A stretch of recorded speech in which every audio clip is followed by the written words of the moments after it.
বাজারে যখন নতুন আলু উঠে তখন মনে হয় কবে খাবো সেই ছোট নতুন আলুর দম।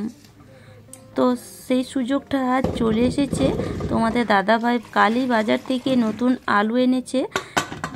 তো এদিকে আমি কিছুটা আলু ছোট ছোট আলু বেছে প্রেসারের মধ্যে বসিয়ে দিয়েছি। আলুগুলো ভালো করে ধুয়ে যতক্ষণ প্রেসারের মধ্যে সিটি পড়ছে ততক্ষণ এদিকে কিছুটা রসুন আর এক টুকরো আদা ছাড়িয়ে থেতো করে নেব। আর আজ আমি বানাচ্ছি নতুন আলুর দম আর পালং পরোটা, যেটা আজকে বাড়িতে সবারই ফেভারিট আর সবাই একদম জমিয়ে খাবে। আর এই শীতকাল এলেই মনে হয় এটা সেটা বানিয়ে খায়। তো 6 থেকে 7 কোয়া রসুন নিয়েছি আর এখানে কিছুটা আদা টুকরো নেব। এই হামাদিস্তাতে আদা রসুনটা ভালো করে কুটে নেব।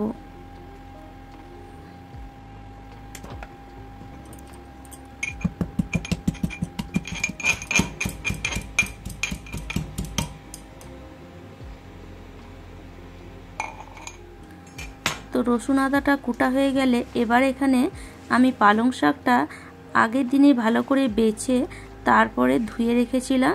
দেখো পালং শাকে এখন কিন্তু খুব একটা জল নেই। তো যখনই এই শাকের কোনো শাকের যখন পরোটা বানাবে আগে থেকে ধুয়ে রাখলে জলটা অনেকটাই ঝরে যায় আর খুব বেশি কিন্তু জল বের হয় না। শাকের মধ্যে যে জলটা থাকে সেটা কিন্তু খুব বেশি বের হয় না। তো শাকটাকে যতটা সম্ভব মিহিন করে কেটে নেব। আর আমি কিন্তু বটিতে শাক খুব একটা ভালো কাটতে পারি না। যখনই বটিতে শাক কাটতে যাই আমার হাত কাটে, সেই জন্য আমি এখন ছুরি দিয়ে বেশিরভাগ শাক কাটি।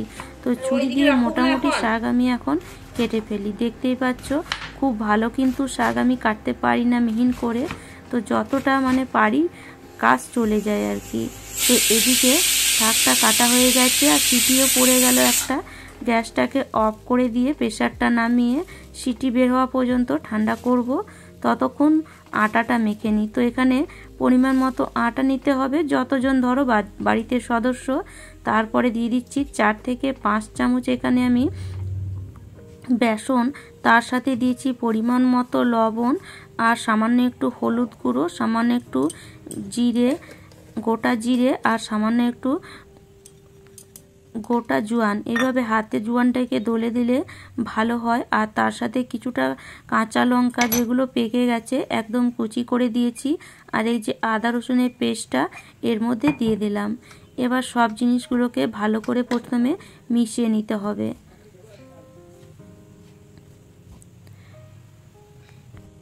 যে কোনো শাকের পরোটা, সেটা মেথির শাক হোক বা পালং শাক হোক, যে একটু যদি বেসন দেওয়া হয় তার টেস্ট কিন্তু খুবই ভালো আসে। আর তার সাথে পরোটার কালারটাও খুব ভালো হয়। তো এবার ভালো করে মিশিয়ে নিয়ে এই যে পালং শাকগুলো কেটে রেখেছি সব পালং শাকগুলোই প্রথমে অ্যাড করে দেব। পালং শাকগুলো অ্যাড করে দিয়ে ভালো করে দলে দলে প্রথমে আটাটাকে মেখে নিতে হবে। শাকের মধ্যে যে ময়েশ্চার থাকে বা যে জলটা থাকে সেটা যদি আটার সঙ্গে মিশে যায় তাহলে দেখবে পরোটাটা বেলতে খুব একটা কষ্ট হবে না।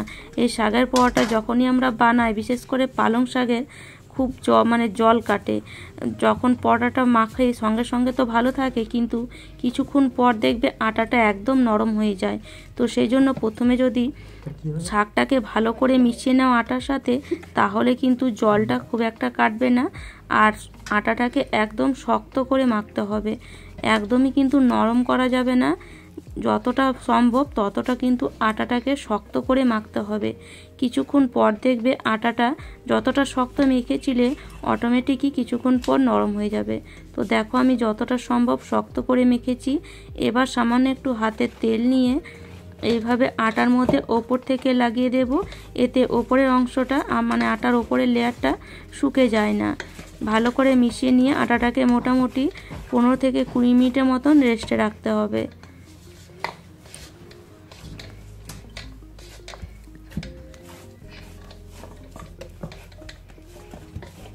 তো চলো আটাটা মাখা হয়ে গেল। এবার আটাটাকে কিছুক্ষণ রেস্টে রেখে দিই।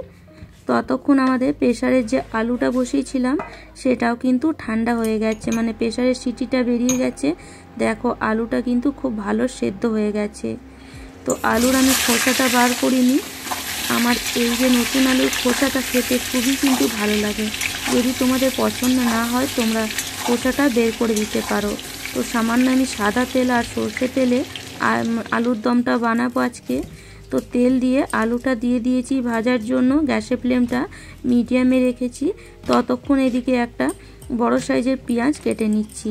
তো এখানে আমি অর্ধেক পেঁয়াজ ছিল সেটা নিয়েছি, আর একটা মিডিয়াম সাইজের পেঁয়াজের অর্ধেক নিয়েছি, মিডিয়াম সাইজের পেঁয়াজ নিয়েছি।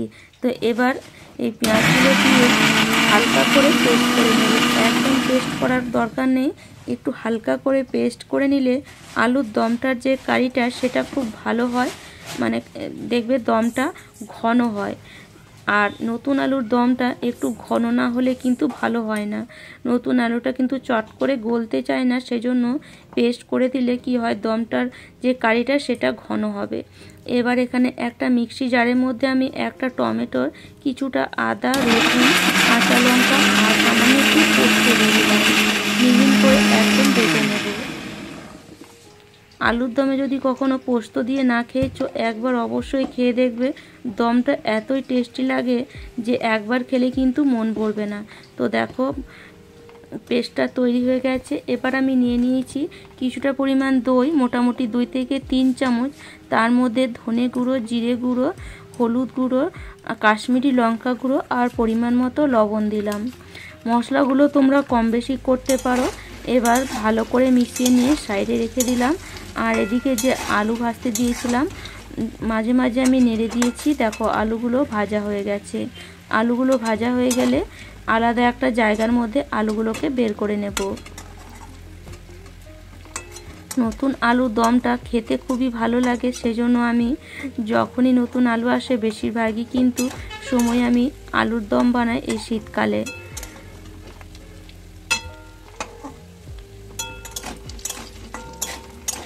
তো সব আলুটা বের করে নিয়ে তেলের মধ্যে দিয়ে দিচ্ছি জিরে, একটা শুকনো লঙ্কা, তেজপাতা, লং, এলাচ।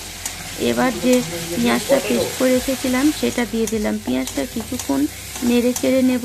গ্যাসের ফ্লেমটা এখন মিডিয়ামে আছে। পেঁয়াজটা একটু হালকা লাল হয়ে গেলে এবার এই যে আদা, রসুন আর টমেটোর পেস্টটা দিয়ে দিচ্ছি। সামান্য একটু জল দিয়ে দেব যাতে পেস্টটা নষ্টও না হয়। আর এমনিতেই মশলার সাথে একটু জল দিতে হবে মশলাটা কষাবার জন্য। গ্যাসের ফ্লেমটা মিডিয়ামে রেখে মশলাটাকে ভালো করে মিশিয়ে নিয়ে মোটামুটি 5 থেকে 7 মিনিটের মতন ঢাকা দিয়ে মশলাটাকে কষিয়ে নেব। ঢাকা দিয়ে কষালে মশলাটা কষানো হয় ভালো, আর মশলার যে গন্ধ থাকে সেটাও কিন্তু চট করে চলে যায়। এবার মশলাটা দেখো অনেকটাই কিন্তু কষে গেছে। এবার এখানে দইয়ের মধ্যে যে মশলাগুলো দিয়েছিলাম সেটা দিয়ে দেব। দইটা যদি ডাইরেক্ট দাও তাহলে কিন্তু অনেক সময় ফেটে যায়, কিন্তু এভাবে যদি দইয়ের মধ্যে মশলা দিয়ে দাও তাহলে দইটা আর ফাটার সম্ভাবনা থাকে না। গ্যাসের ফ্লেমটা একদম মিডিয়ামে রেখে সামান্য একটু জল দিয়ে আবার মশলাটাকে কিছুক্ষণ কষিয়ে নেব। তার আগে এখানে দিয়ে দিচ্ছি কিছুটা পরিমাণ মটরশুঁটি।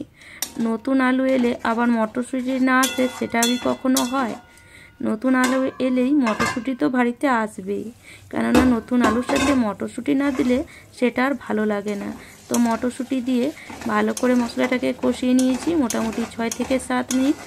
আর দেখতে পাচ্ছ মশলাটা কি দারুণ হয়েছে, মশলার কালারটা দেখেই তোমরা বুঝতে পারছো। দেখো যখন ওপর থেকে তেল ছেড়ে দেবে তখনই বুঝতে পারবে মশলাটা আমাদের একদম রেডি। এবার এখানে দিয়ে দিচ্ছি ভেজে রাখা আলুগুলো। ভেজে রাখা আলুগুলো দিয়ে কিছুক্ষণ নেড়ে দেব মোটামুটি 2 থেকে 3 মিনিট।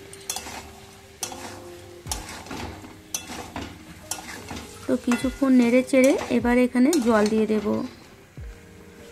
গ্যাসের ফ্লেমটা মিডিয়ামে রাখবো আর আলুটাকে কিছুক্ষণ আবার সেদ্ধ করে নেব।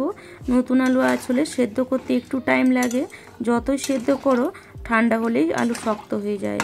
তবে এই আলুর দম গরম গরম খেতে দারুণ লাগে।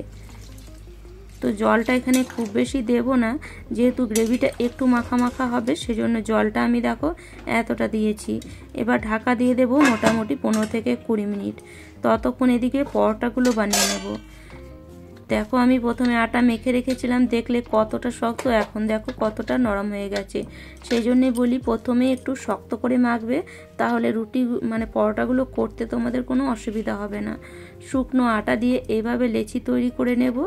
আর পরোটা লেচি একটু মোটা মোটা হয়, সেজন্য আমি একটু মোটা মোটা করেই লেচি করছি। তোমরা যদি পাতলা পরোটা খেতে পছন্দ করো অবশ্যই পাতলা বানিয়ে নিতে পারো, তবে আমি এখানে আজকে তোমাদের 2 রকম পরোটা বানিয়ে দেখাবো। তো এখন আমি সব আটাগুলোর তো পরোটা বানাবো না, এখন 4 থেকে 5টাই পরোটা বানাবো।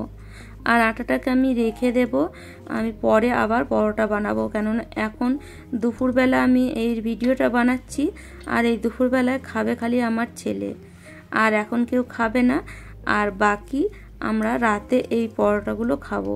তো চলো এখন আমি 5টা পরোটা বানিয়ে নিই। তো আটার মধ্যে মানে শুকনো আটা লাগিয়ে পরোটাটাকে বেলে নেব। আর আমি এখানে 4 কোণা 3 কোণা পরোটা তোমাদেরকে বানিয়ে দেখাবো। তো এখানে শুকনো আটা দিয়ে তারপরে উপর থেকে একটু এইভাবে তেল দিয়ে দিতে হবে। তেল দিলে পরোটাটা নরমও হয় আর খেতেও টেস্ট হয়, আর পরোটা দেখবে খুব ভালো ফোলে। তো এইভাবে মানে যতটা ভাঁজ করবে সেইভাবে তেল দিয়ে তারপরে পরোটাটাকে শুকনো আটা দিয়ে বেলে নেব। হালকা হাতে বেললে পরোটা খুব ভালো বেলা হয়, এমন নয় যে নরম হয়ে গেলে পরোটা বেলা হবে না। এই যে আটাটা আমি রেখে দেব, এটা আমি আবার রাতে বানাবো, তাহলে বুঝতে পারছো আটাটা আরও একটু নরম হয়ে যাবে। তবে হ্যাঁ, এটাকে বাইরে রাখবো না, এটাকে আমি ফ্রিজে ভরে দেব, তাহলে জলটা আর কাটবে না। তো দেখো 4 কোণা পরোটা কত সুন্দর বেলা হয়ে গেল, কতটা সহজ দেখো। তো এই যে 4 কোণা পরোটা বানিয়ে নিয়েছি। এবার ওই পাশে আমি আলুটা চাপিয়েছি আর এদিকে পরোটাগুলো বানিয়ে নিচ্ছি। তো গ্যাসের ফ্লেমটাকে মিডিয়ামে রেখে পরোটাগুলো বানাবো। এবার আমি তোমাদেরকে 3 কোণা পরোটাও বানিয়ে দেখাচ্ছি। তো এইভাবে বেলে নিতে হবে প্রথমে গোল করে, আর যেমন আমরা 3 কোণা পরোটা বানাই ঠিক সেই রকমই। অনেকেই তোমরা হয়তো জানো, আবার যারা নতুন গৃহিণী তারা হয়তো এখন শেখার তাদের মানে দরকার, তারা হয়তো অনেকেই জানে না। তো এইভাবে একটু তেল দিয়ে দিলে কি হয়, পরোটাগুলো নরমও হয় আর খেতেও টেস্ট হয়। এবার শুকনো আটা দিয়ে পরোটাটাকে বেলে নেব।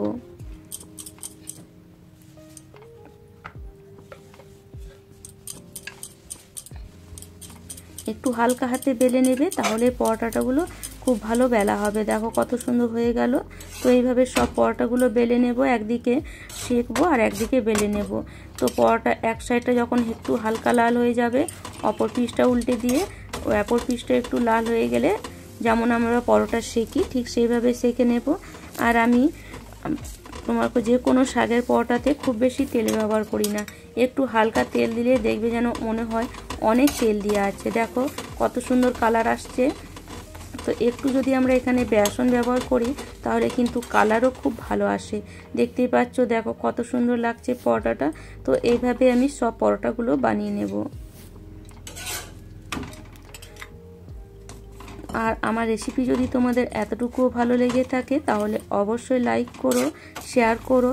আর আমার চ্যানেলে নতুন বন্ধু হয়ে থাকলে এরকম নিত্য নতুন রেসিপি দেখার জন্য চ্যানেলটিকে অবশ্যই তোমাদের সাবস্ক্রাইব করে নিতে হবে। আর দেখো পরোটাগুলো কিন্তু ফুলছেও ভালো, কত সুন্দর ফুলে উঠছে। আর এই শীতকালে যদি পালং শাকের পরোটা না বানিয়ে থাকো তাহলে অবশ্যই একবার বানিয়ে খাবে, খেতে কিন্তু খুবই টেস্ট হয়। আর যাদের বাচ্চারা ধরো শাকপালা খেতে পছন্দ করে না, সবজি খেতে পছন্দ করে না, এইভাবে একবার পরোটা বানিয়ে খাওয়াবে, শাকপালা তারা খেয়ে ফেলবে, মানে পরোটার মধ্যে যে শাক থাকে সেটা তো তারা খাবেই খাবে। এদিকে দেখো আলুর দমটা আমার হয়ে গেছে।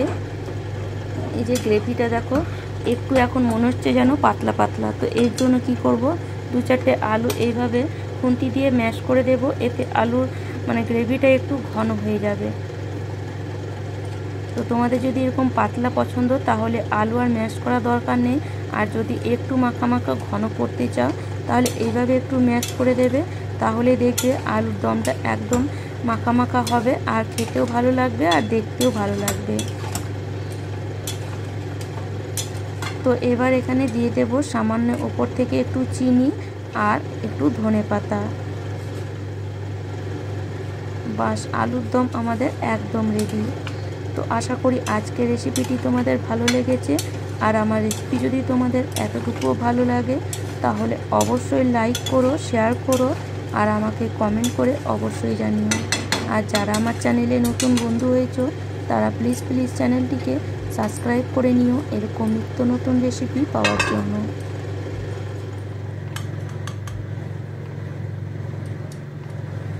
তাহলে চলো আজ এই পর্যন্ত।